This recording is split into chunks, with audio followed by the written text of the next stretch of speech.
Thanksgiving Wish by Michael J. Rosen. Paintings by John Thompson.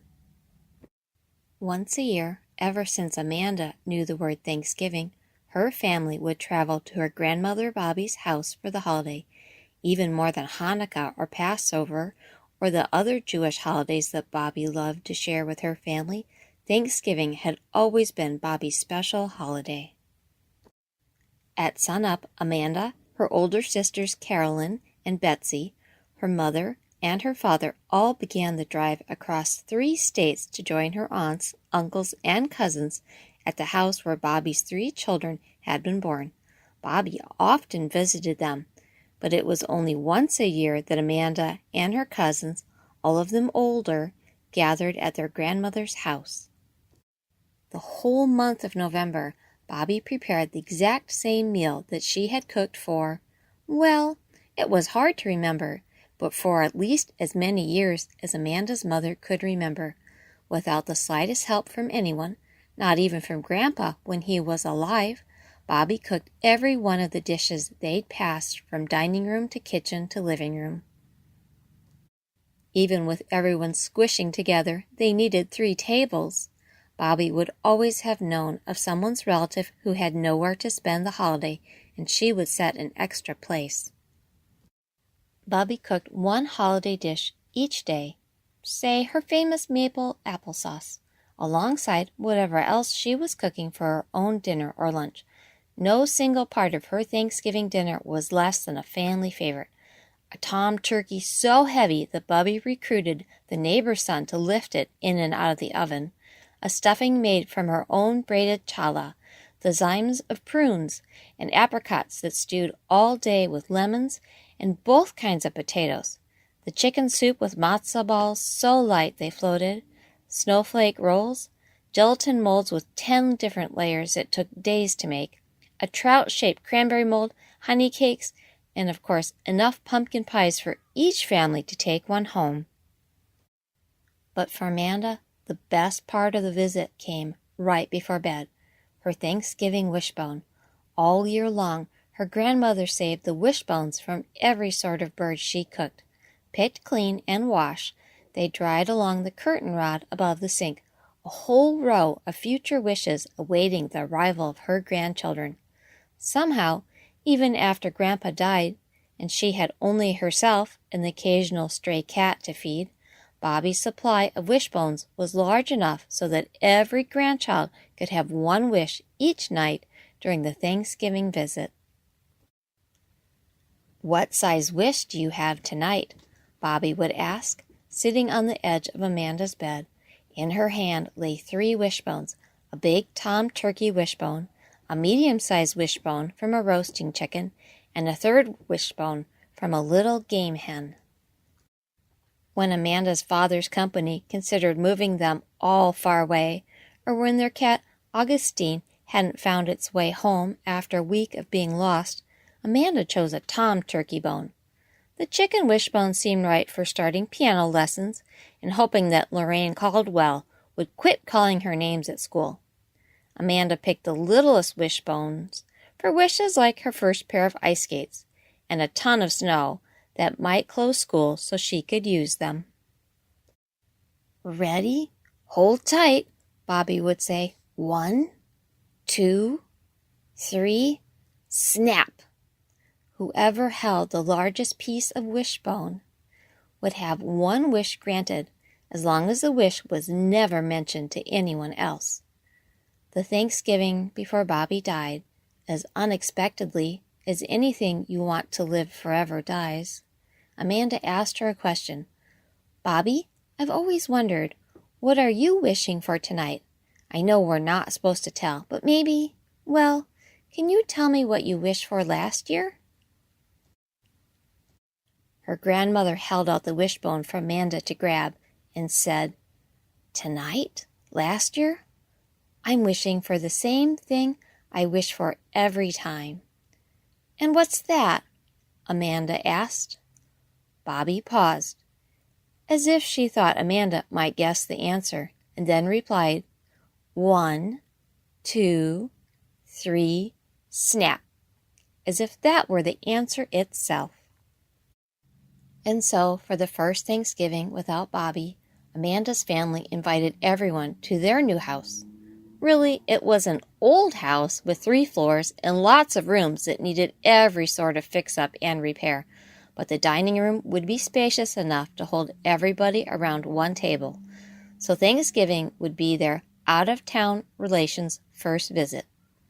In the days before Thanksgiving, when Bobby would have been cooking and cooking, Amanda began missing her grandmother more and more. "You never stop missing someone, Mandy," her father said one night as he tucked her into bed. "You sort of forget how much you miss them until something, like Thanksgiving, reminds you again. And then it's missing them, and it's sadness all over again, until some other happier thing, like the fact that all your cousins are coming tomorrow, makes you forget again." But the next afternoon, preparing stuffing alongside her mother and sisters, Mandy could tell that they were, all of them, having a hard time forgetting about Bobby. "I know. Let's go through Bobby's recipe file. I have it downstairs," Amanda's mother said. "Maybe we'll find out how to make everything that Bobby usually made, and we'll cook up her perfect Thanksgiving dinner for everyone." "Sounds delicious," Amanda said. "Sounds hard," her sister Betsy said. "She never cooked everything in one day." All night, Amanda's entire family, even her father, who never made more than frozen orange juice, grated, sliced, measured, mixed, stirred, and chopped, readying each of Bobby's traditional favorites to be cooked the next day. Thanksgiving morning, the rain poured down. It was one of those dark, gray days when the lamppost never turns off. Right after breakfast, the cooking marathon began again. Amanda herself helped peel potatoes for the zims, steam pumpkins for the pie, and knead dough for the snowflake rolls. Aunt Honey and Uncle Paul arrived with their 4 children before noon, and Aunt Sunny arrived with her 4 children an hour later. All of them were soaked, or at least damp, from the chilly rain. "Dinner's going to be a little late," Amanda's mother told her house full of guests, "even though the other chefs and I have been working full time since yesterday." In the meantime, the aunts stationed themselves at each of the kitchen appliances, as well as the dryer, spinning the rain-drenched clothes. The fathers built a fire and gathered at the TV. The girls helped their cousin settle into the giant third-floor attic, where they all were going to sleep. But in every part of the busy house, the talk turned to Bobby, as if Thanksgiving couldn't begin without her. Maybe all the cooking smells brought her to mind. Lemony, yeasty, mapley, oniony. A Bobby scent rose from nearly every pot and pan in the house. And then, right in the middle of all this busyness, the lights went out. The fan above the stove stopped whirring. The TV went black. The zims quit its bubbling. The thumping of the dryer ceased. Everything stopped. "Hey, what's happened? Who turned out the lights?" "Uh-oh. The lightning must have caught off the electricity," Amanda's mother cried. "But I didn't see lightning," Amanda called back, "and I didn't hear thunder either."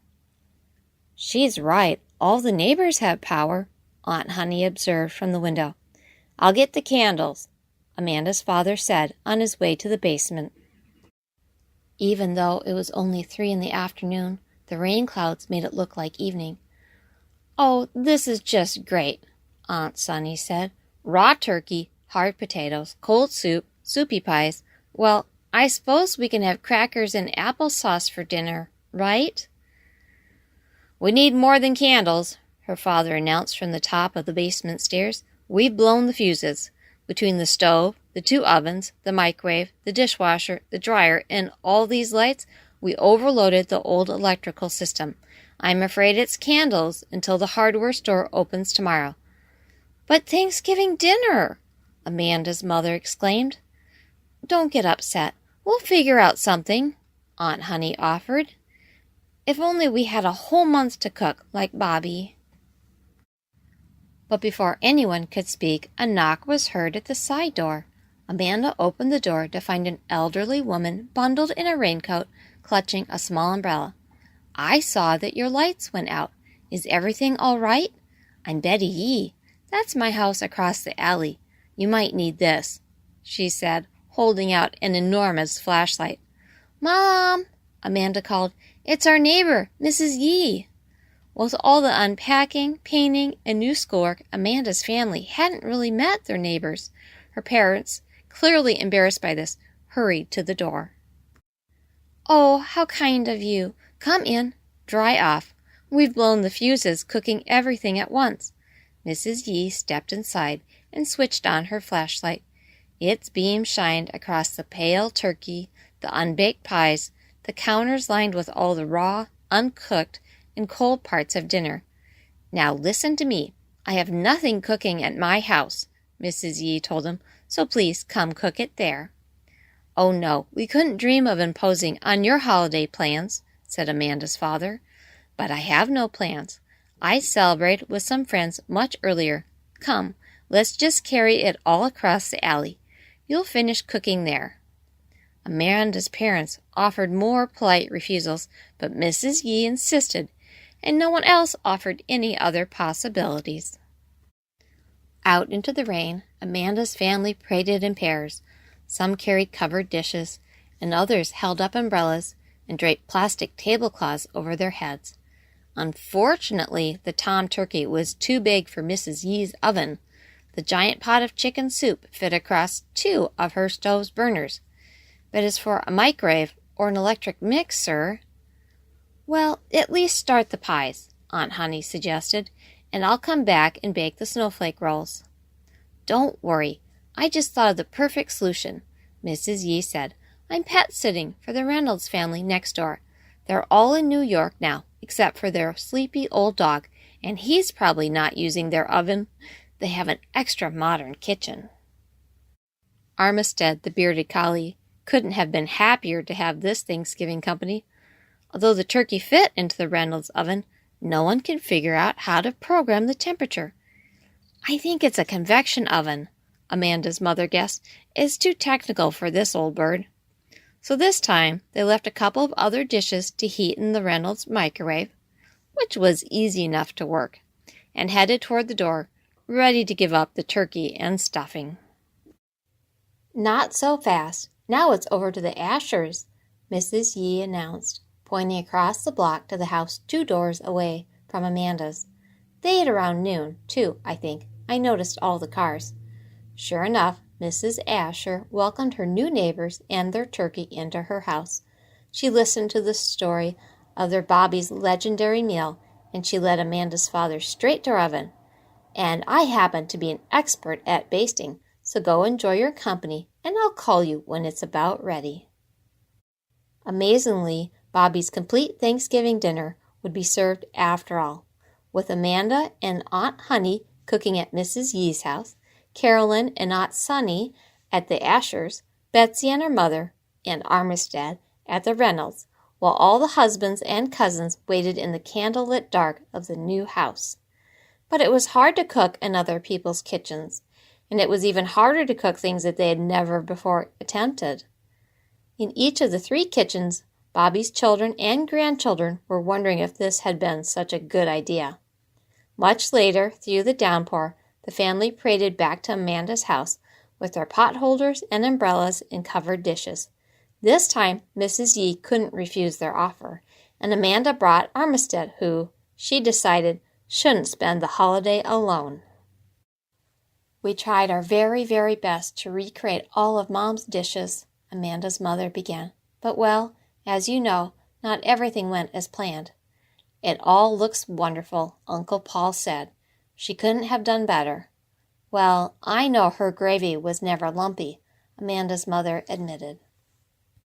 But because everyone was tired and famished, they forgot to compare each dish with their memories of Bobby's cooking.